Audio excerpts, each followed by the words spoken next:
Bizim mamlakatimizda inson qadrlanadi. Hech kim millati, vatani va e'tiqodini o'zi tanlab ola olmaydi. Inson tug'ilganida bir millat bilan tug'iladi va vatani bilan tug'iladi.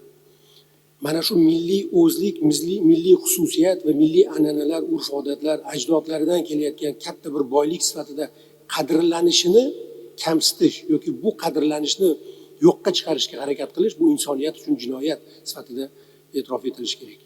O'zbek madaniyati, o'zbek xalqi o'zini davlatchilik tajribasida doimo yonida turgan boshqa millatlarga inson sifatida qaragan va ularni doimo qo'llab-quvvatlagan va birgalikda tinch totuv yashashni taklif qilgan. Yaqin tariximizda ham Turkiston, masalan, mana shu aynan shu yerda o'tirgan juda ko'p hamkasblarimiz uchun umumiy vatan bo'lgan. U yerda millat degan ajrim, madaniyat ajratishlar kabi masalalar umuman bo'lmagan. Bu aynan o'sha hozirgi imperialistik qarashlarni, ya'ni bo'lib tashlab boshqarish va manfaatlarga erishish kabi g'araz maqsadlarni bir siyosiy quroli sifatida ishlatildi. Afsus, insoniyat tarixida bunaqa misollar juda ko'p.